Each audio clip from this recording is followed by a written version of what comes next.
The Daily Bread Devotions. Today's reflection with Pastor Jeff Elis Cupides. Brad Jeff, good morning. Yan na nga, Pastor Jeff. Good morning, 8:54. Morning, Brad Ted. Morning, Chia. Good morning sa ating mga taga-subaybay. Alright, salamat na Good marami Brad. Alam namin, sa gitna ng ating mga kinakaharap na kanya-kanya pong inaabaga at pasang krus, tuloy po ang paglilingkod ni Brad Jeff sa ating pong programa. So Brad, Eto na, Pastor. Yes, Brad. Yes po. May sulat tayo pa rin, Pastor, galing sa ating kapatid na nakatutok po sa atin na itatago na lamang natin sa pangalang Noel. So sa mga nakikinig, narito na po ang Anong Say Mo, Brad segment. Sabi niya, magandang umaga po sa inyo. Ako po ay isang first-time voter ngayong paparating na eleksyon. At gusto ko sanang humingi ng payo mula sa inyo bilang isang lingkod ng Diyos at gabay naming mga kabataan. Excited po ako at the same time, kinakabahan. Excited kasi for the first time, may boses na ako sa pagpili sa mga magiging leader ng bayan. Pero kinakabahan din po kasi ako dahil marami na akong naririnig at nababalita ang mga dayaan at katiwalian tuwing eleksyon. Parang kahit bumoto ka ng tama, may posibilidad pa rin na ang mananalo ay yung mali. Naniniwala po ako sa sinabi ni Gat Jose Rizal na ang kabataan ay ang pag-asa ng bayan. Gusto ko pong maniwala na may silbi at halaga ang boto ko. Pero paano ko po ba talaga malalaman kung sino ang karapat-dapat na iluklok sa posisyon? Ano ba ang tamang basehan ng pagpili ng lider? Madaling sabihin na piliin yung mabait o magaling magsalita, pero minsan doon tayo naloloko. Ayokong masayang ang boto ko. Gusto kong maging bahagi ng totoong pagbabago. Paano po ako makakasigurong ang boto ko ay magiging ambag sa ikabubuti ng bayan at hindi lang dagdag numero para sa mga mali at hindi deserving na kandidato? Gusto ko pong ipaglaban ng tama. Pero sa totoo lang, may takot pa rin sa puso ko. Takot na baka hindi mabagong sistema. Takot na baka manalo pa rin ang hindi karapat-dapat. Mga taong inuuna ang pansariling interes bago ang bayan. Pero gusto ko pong itama ang takbo ng bansa kahit sa maliit na paraan, kahit sa isang boto ko lang. Salamat sa pakikinig at sana po'y matulungan nyo kung maunawaan ang tunay na kahulugan ng pagboto bilang isang Kristiyano at bilang isang Pilipino. Paano po ba ako makakapili ng tama? At paano po ako makakapanalangin ng may pag-asa para sa kinabukasan ng ating bayan? Lubos na gumagalang, Noel. First-time voter. may PS. Ito, ako na May PS. Anong magbabasa. sabi? PS. Think about it. Ay, teka, hindi. Oo. So, first-time Alam mo, voter. yung basa mo na naman eh. Ay, sorry. Dinamdam ko eh. Yung basa mo na Oo. anyway, eto si Brad Pastor Jeff. Jeff, ano masasabi mo dito sa ating first-time voter na excited na bumoto pero at the same time kabado kasi di niya alam eh paano pumili, paano daw ba pumili ng tamang leader.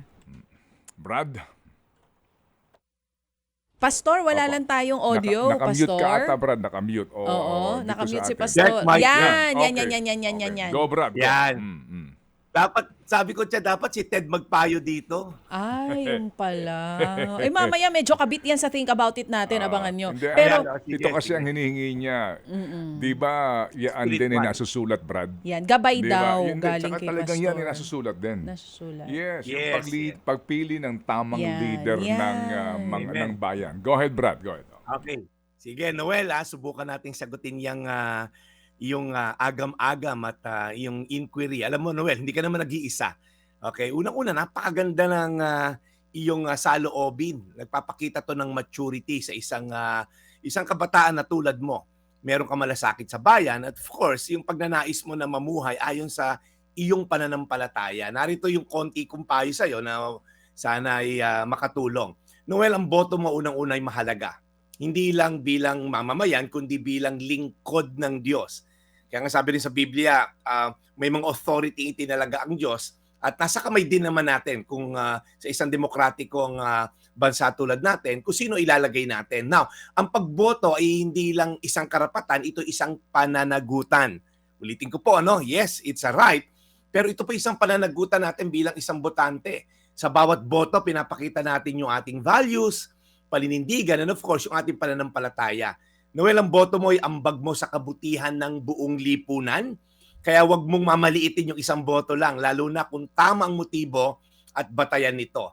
So pangalawa, gumamit ka ng makadiyos ng pamantayan sa pagpili. May maganda akong verse sa yung isi-share. Ito ay nung panahon ni Moses, so, libu-libong taon na to, siya sinosolo niya yung trabaho sa buong bayan. Kumbaga, yung Exodus na nangyari, yung 2 milyong tao yung nilabas niya mula Egypt, dadali niya sa Promised Land. So araw-araw, hirap na hirap siya sa leadership niya. Tinuruan siya ng biyanan niya na si Jethro. Ito, sa Exodus 18, versikulo 21, Exodus 18:21, pero pumili ka ng mga taong tutulong sa'yo. May kakayahan sa paghuhukom, may takot sa Diyos, mapagkakatiwalaan, at hindi tumatanggap ng suhol. Akalain mo to, Brad, we're talking of thousands of years, and yet meron na pala mga ganong tao. Ito yung pamantayan, Noel. Number one, may kakayahan. So, competent dapat siya. May track record ng galing at kaalaman. Pangalawa, katiwalian ay tinatanggihan. Ibig sabihin, may karakter, may integridad to. Hindi to sangkot sa mga korupsyon. Pangatlo, ito pinakapundasyon, meron daw takot sa Diyos, God-fearing, hindi takot sa bayan, hindi takot doon sa nag-donate sa kanya ng milyon-milyon, may takot sa Diyos. Meron siyang malinaw na moral compass, makatao, makabayan, at hindi makasarili kundi may malasakit sa kapwa. Alam mo, Noel, yung character and competence, dalawa napakahalaga yan. Kasi kung may character ka, hindi ka naman competent, ineffective kang leader.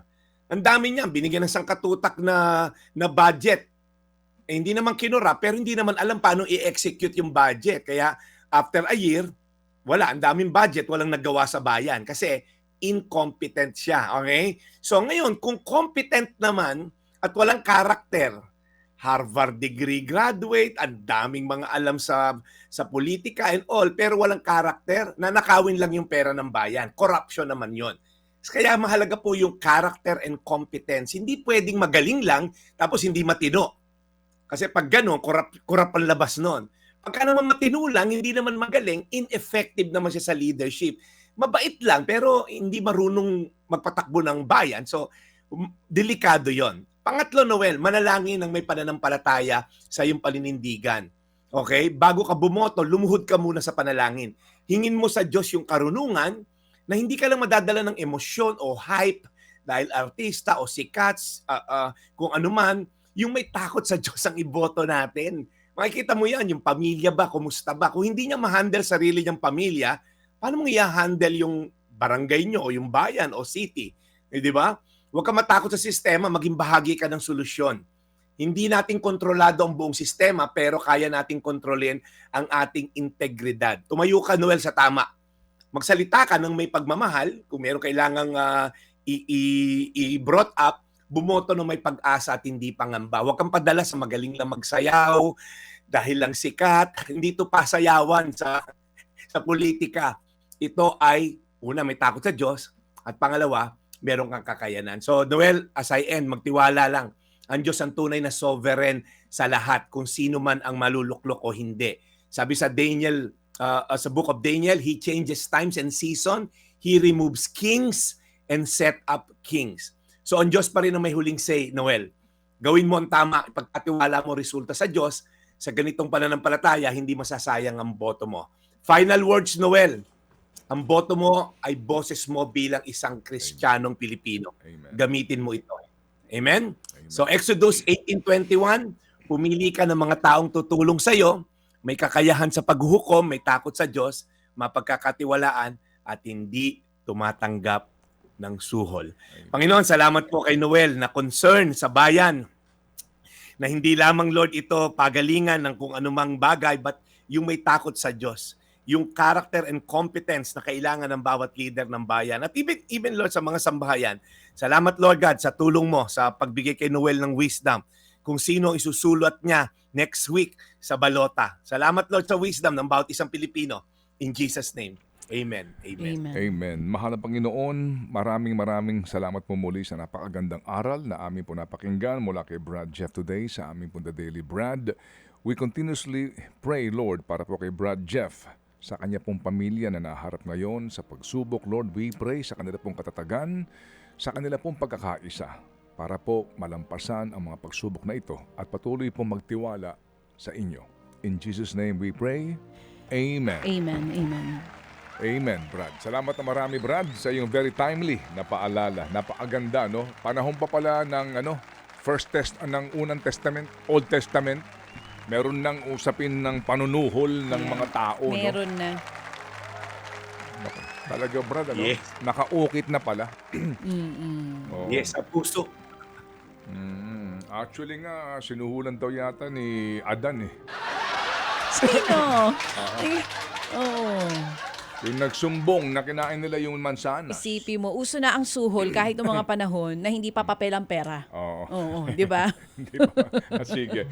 Brad, salamat na marami. Thank you very much, Brad. And again, kami nakikiramay sa iyong pamilya sa pagpanaw ng iyong sister-in-law, and we sincerely pray, no, na sa mga panahong ito kayo yakapin ng Panginoon at maunawaan ng lahat ng ito at lubos na makaahon dito nga sa ating kalungkutan. Amen. Amen. Amen. Maraming Brad. salamat, Brad. Kita-kita po tayo bukas. Ito po yung Daily Brad, your daily dose of inspiration. Thank you, serving the people, Brad Jeff Eliscopides.